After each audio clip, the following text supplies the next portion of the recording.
you, we can continue together the story of Zemin and the rest. I hope you have a wonderful day. Really thank you very much to all those who send gifts to the novel and support with valuable golden tickets. I hope we can all keep it up. 3. Chapter 1141, Zombie Commander Floriana and Spying on the Sly. Several hours later, at the central base of the Russian faction, Moscow. In the castle where the highest authority of Russia resided, the small number of people standing at the sides of the large hall bowed their heads without daring to say a single word. Although all the people present were extremely powerful third-order soul evolvers, they all feared the wrath of the person who had his back to them at this moment. In front of the large floor-ceiling window, Eduard Valentinovich silently watched the snow falling silently from the gray sky. Day was a particularly cold day in Moscow, and although it was not snowing as badly as at other times, the base was on high alert. Any human being below level 15 could freeze to death in a matter of 5 minutes in the face of the monstrously low temperatures accompanied by strong winds blowing from the east, so all survivors at the base were ordered to stay indoors with the doors and windows tightly locked. Even the small opening under the door was sealed. Days like this were the worst for the northern country. The amount of coal and kerosene they consumed was simply colossal, and considering that Russia was not a country known for its many forests and trees, the concerns of the High Command were understandable. Even then, however, the reason why all these soul evolvers were standing silently watching their leaders back carefully was completely different and had nothing to do with the cold weather outside. So, Eduard Valentinovich finally broke the silence after a long time. His voice sounded somewhat hoarse, but no one could see what kind of expression he was making at the moment. You're telling me that the assault on the retreating Chinese force with less than 5,000 men failed miserably, even when we sent 4 third-order warriors, 300 second order, and 10,000 first order. Silence. The hall continued in silence, and no one dared to respond to Eduard's question. Finally, a beautiful platinum blonde said with her head down using a characteristically and extremely sexy Russian accent, "Sir, Eduard, Bai Zemin clearly fooled us all. He definitely knew that we could see his moves and used this to his advantage." Previously, taking the opportunity that the main army of the invading troops along with their leader had gone deep into the mutant forest, the Russian faction immediately attacked the retreating side of the Transcendent faction. They had been waiting for that moment for almost a whole week, so everything had been planned and just needed to be executed, simply and quickly. Unfortunately, things didn't always go according to plan. That brat is only a little over 20 years old. He can't be as cunning as an old fox who never shows its tail. Another third-order soul evolver, a stout, handsome man, growled with clenched fists. There has to be someone at his side, an old war strategist backing him up. Eduard Valentinovich and his confidants had planned to wipe out the enemy's retreating troops, recover the lost technology and information, and finally capture Bai Zemin's father alive. However, their plans failed due to the appearance of someone who should not be there. The great Russian leader slowly closed his eyes and took a deep breath. After expelling the air from his lungs slowly, he whispered, "I really hate that shitty brat." The rest of them exchanged glances after hearing their leader's whisper. In their hearts, they all felt a little strange and puzzled at the person's rather positive attitude towards them. One needed to know that Eduard Valentinovich was not a particularly soft or gentle man. He would definitely sacrifice his children if any of them threatened their survival or well-being in the least. Therefore, the Russian elites were really confused as to his soft and understanding temperament. Actually, Christina had just arrived in Moscow not long after using her teleportation skill.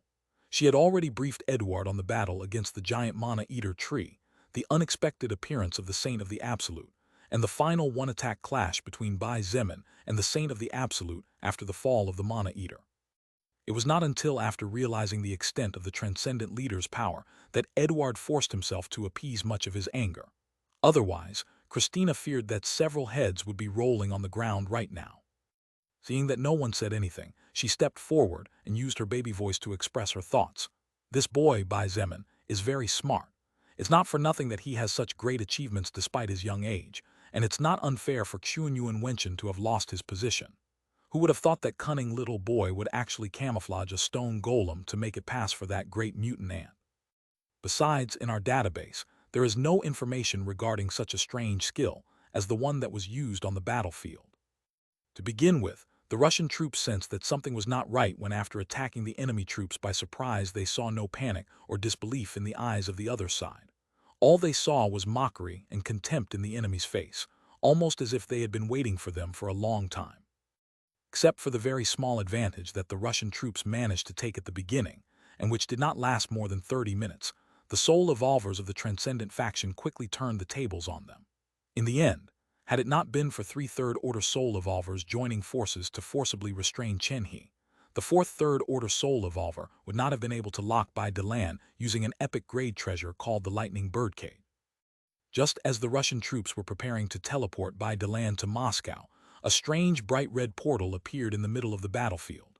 The portal was massive, linking the skies and the earth, causing the atmosphere to twist at the countless lightning bolts that made it up. We all thought Kang Jun was in the advance army led by Bai Zemin, but clearly we were deceived by the enemy. Christina Leonishna paused before slowly continuing. "The information about those golems never reached us, which means that the enemy side kept it a secret all this time. I dare say that except for Bai Zemin's closest confidants, no one else knew of their existence." Bai Zemin's troops had always been being monitored, so one could only imagine how great the shock and subsequent terror that the soul evolvers tasked with attacking the retreating enemy group felt when Kang Jun emerged from the giant portal. His presence was like that of a legendary demon king, immediately turning the tables in favor of his side and crushing the enemy until blood flowed into the white snow. After a long time of silence, Eduard Valentinovich slowly turned around, and with a composed expression on his face, he asked, "Do any of you have at least the slightest idea about that teleportation skill? That mutant ant called Kang Jun left absolutely no trace of his previous position before appearing on the battlefield." In fact, after Eduard calmed down after hearing from Christina how terrifying the enemy was in reality, he felt a sense of bewilderment in his heart. Wasn't Kang Jun supposed to be a soul evolver completely focused on physical strength? How on earth did he suddenly acquire an extremely advanced teleportation skill? Eduard Valentinovich really could not understand, even though he had been racking his brain in thought for a while now. N0V1 calm Christina's eyes glinted slightly, but after a moment's consideration, she decided not to speak her thoughts. Anyway, Eduard looked back to the snowy world outside and waved his hand without looking back. "Now that Chinese brats faction is partially rebuilding one of the bases we left behind, I think we can assume they plan to camp there, so they won't be continuing to advance anytime soon. I want one of you to send an ambassador to invite the other side to have a diplomatic discussion. Although this kid used to be no more than a villager, he should know that fighting to the death is not always the best thing to do when war involves such big things." Although Eduard Valentinovich really wanted to attack now since Bai Zemin absolutely was at his lowest point, he didn't dare. The surprises the young leader of China had given him kept coming, and unfortunately for Eduard, none of them was to his liking. "In that case, what about we send Irina?" Christina suddenly proposed. "Irina?" Eduard blinked dumbfounded before a glint of understanding shone in his blue eyes. His lips curved into a sneer as he nodded slowly,